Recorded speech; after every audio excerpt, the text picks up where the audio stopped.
Welcome to Aussie Nomad Destinations. Follow us as we caravan our way around Australia.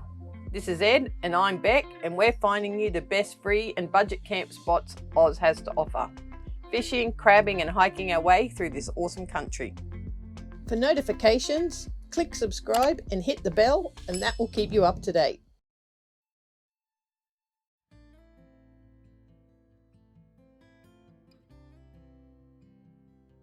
As we head further south today, we are off to Menindee Lakes, 112 kilometres south of Broken Hill, on the Menindee Road. It's a sealed road the whole way.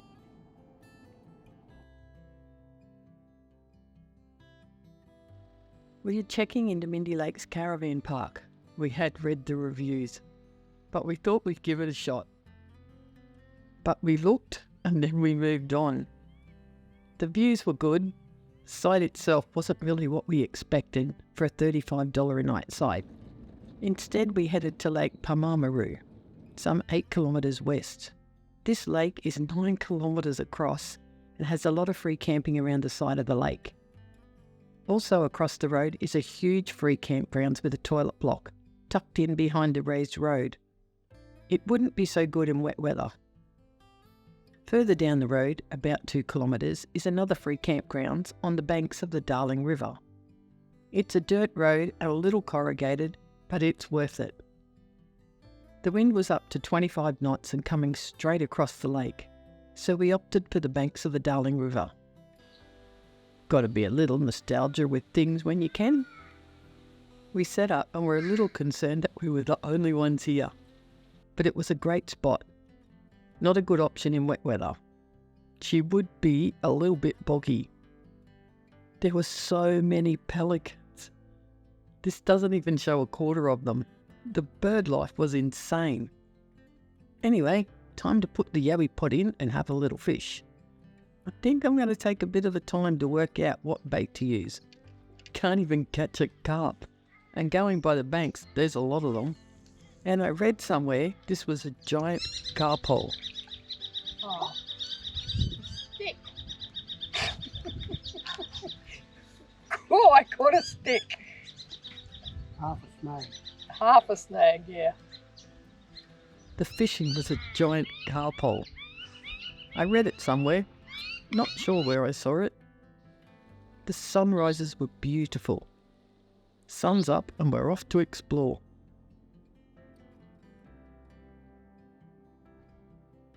So we are off to the Kinchega National Park for a drive to the Woolshed and the homestead. The entrance to the park is some 25 kilometres from the Caravan, just before you hit the town of Menindee. You'll have to pay your $8 day pass, or you can have your prepaid online pass. It's all dirt roads. Some of the roads were closed due to the floods. There is so much water out here. We really didn't expect this. It's so full of life. We arrived at the Woolshed. It's a monster of a shed. And in its time, they sheared about 6 million sheep in this woolshed. It was used for 97 years, and they started building it in 1875, from corrugated iron and Red River gum. By 1881, the Kinchega station was 1 million acres and running 143,000 sheep. That is one massive station. I worked on a sheep station once and it was 20,000 acres and I thought that was big. The whole shed is still in really good condition. And that's all the original shearers out the front of the quarters in 1890. So that's all the pens where the sheep came from. There's your little doors. That stops them from coming out. Go in there, get your sheep. And then all of these things are the shearing stations. They'd have the blades on the end of there. And then when you're finished, you poke it back out that hole. It's a massive shed. So this shed had 64 shearing stations on it. And I still can't believe we're the only ones out here. There are signboards scattered throughout with a ton of information. There is some old machinery and equipment that you can still touch and look at. According to Ed, this is a steam-driven tractor engine. And you can stay in the shearers' quarters. You can book online at national parks. There are toilets and showers and a laundry, as well as communal kitchen and lounge. Next we headed off to the old homestead ruins. So we have arrived at the Kinchega Old Homestead, and there's a bit of a boardwalk around here, just over there. And we're going to take you for a look. There's not much left here. It's a shame, really. We chatted about it and we're not sure what happened. Maybe floods over the years. It was built on the banks of a billabong, and they lived in it for 60 to 80 years. We noticed there were some grave sites and a cemetery sign. These graves were the victims of the paddle steamer Providence, whose boiler exploded and killed them all but one of the crew. Next stop was lunch. We drove out to Lake Cawndilla campgrounds. There were a few campsites here and a drop toilet. It wasn't a very well-defined camp, and if you took a caravan out there, you may struggle to turn it around. Off to the lake for a walk. You can see where the water level has started to drop. Remember to wear good shoes. The prickles out here are next level. So many beautiful dead trees. These lakes are massive.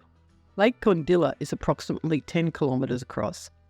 Menindee is about 16 kilometres across, and Pamamaroo is about 9.5 kilometres across, with an average depth of 7 metres. The lakes are owned by the New South Wales government and operated by Water New South Wales. Most of this info came off the internet. I didn't make it up. The next morning's sunrise was amazing. So many birds. At home we have pelicans on a lake, and each year they disappear. I've often wondered where they went. Guess I know now. West. I could sit and watch these birds for hours. There must be so many fish in the water. They have to be eating something. Morning. So we've woken up on the banks of the Darling River this morning. I'm just out grabbing some photos of the bird life. It is unbelievable, and check out this sunrise.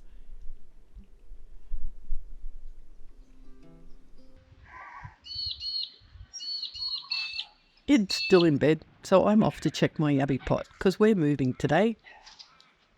It would seem that catching anything in New South Wales is not my thing.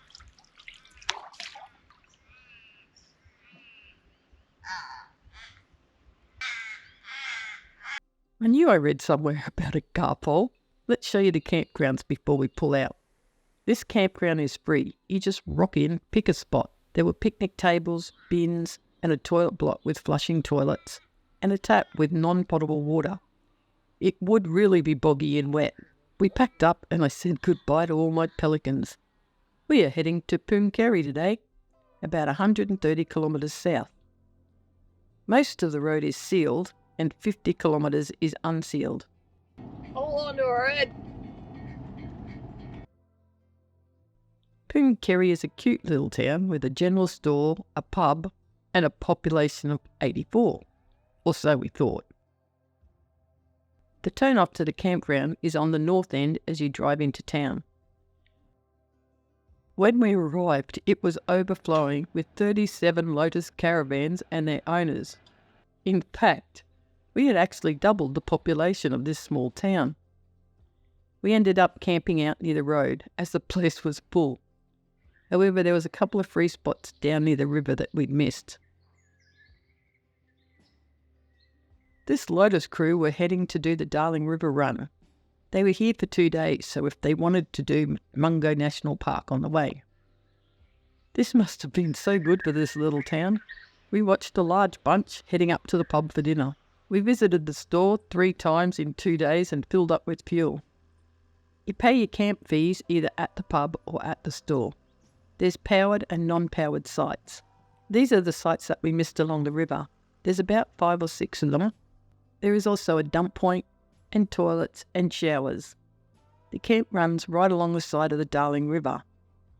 It also has a boat ramp and the biggest river gums.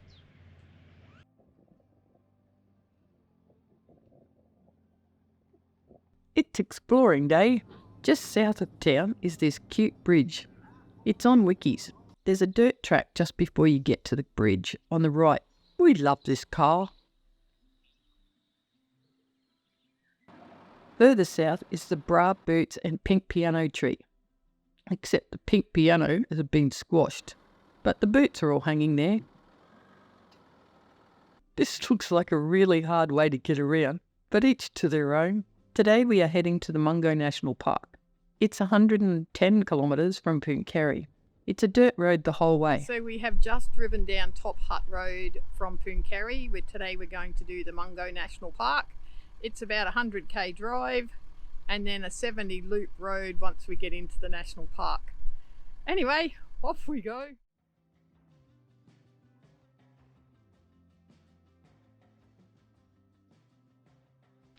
The visitors centre was closed for renos, but there were maps and an info board and toilets on site.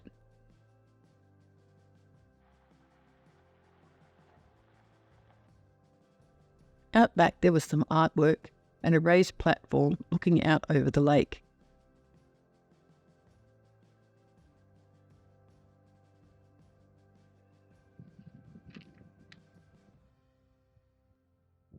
So off we went for a wander. It's big, but not as grand a scale as the Kinchega Woolshed. The Mungo Woolshed was built in 1869 in an ingenious drop log cypress pine construction from the historic Golgol Pastoral Company. It was constructed by Chinese labourers using locally sourced termite-resistant Murray pine logs. They required nails and steel hardware forged locally in the station smithery. So we're just walking through the Mungo Woolshed. Would have been breezy through those there walls. So this old steam engine would have run the shearer's blades by pulley system. The old sorting rack. So they put the wool in there and then put it through those presses and down there. Yeah, pack it in the car. Pack it in the bales. Let's have a little look. Oh yeah, there's the old press there. We are off to do the 70-kilometre loop. First stop's the Walls of China.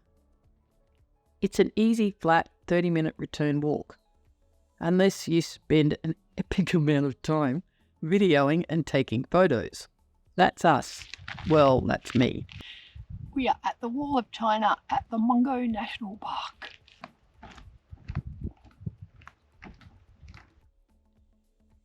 It is deceiving how big these pillars are. We got lucky and a tour group turned up and walked out into the field. You can't access this area unless you're on tour. You can just do the boardwalk and that is free. Once you see people standing beside these pillars, you can tell how high they are. They're pretty massive. We had overheard one of the tours saying that eventually these will be lost to erosion and the desert growing back over them in this area. Next stop was the Red Wall Lookout and Boardwalk. We got this all to ourselves. Take note from this stop, it's a one-way track. If you wish to return to the visitors centre, you must turn around here. The rest of the 70 kilometres is all one way. In my opinion, this is the best spot to see these pillars up close. The park covers some 2,000 square kilometres and is a World Heritage listed park. It is the home to the famous Mungo Lady and Mungo Man.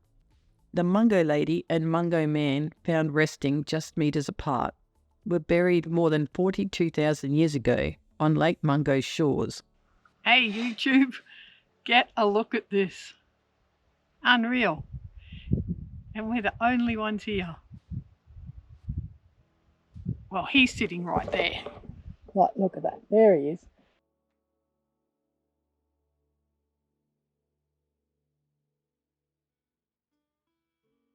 We'll give you a whip around these campgrounds. It's a flat area and would be classified as remote, I'd say. It has very limited phone service, and that would only be Telstra. And you can reach the ranger on UHF Channel 3. There are toilets and there were some picnic tables on some of the sites.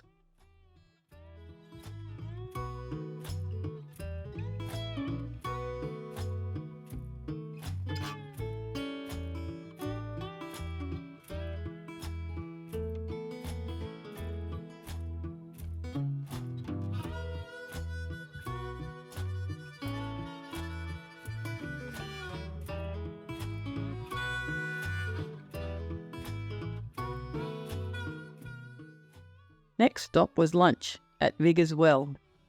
There were a couple of covered picnic tables and a boardwalk out to the well. In the distance, we could see a couple walking over the sand dunes. It really does show how big they are when the camera just doesn't cut it. What I really enjoyed about this area was the diversity of the plants on this short walk. Quite amazing, really.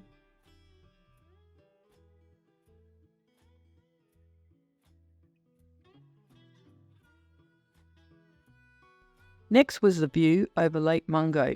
It's a massive area and covers 200 square kilometres with an average depth of 15 metres. And it's been dry for about 16,000 years. I love how Google Maps thinks we're driving through the water. At home, it tells us to make a U-turn when safe, but happily lets us drive through 15 metres of water. Go figure. Next stop was the Zancy Homestead. Old night potty. And this is an old dugout, but I'm 100% not going down there. But you can, there's a perfectly good set of stairs. Definitely not my thing. Anyhow, Bec and Ed won't be able to help himself.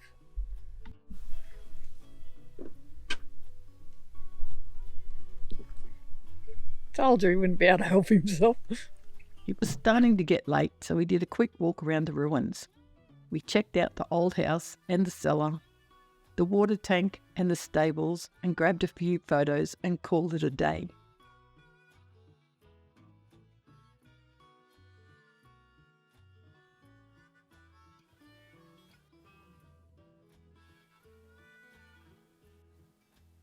So that's Mungo done and dusted. Hopefully we'll get home before the sun goes down, and we'll chat to you tomorrow.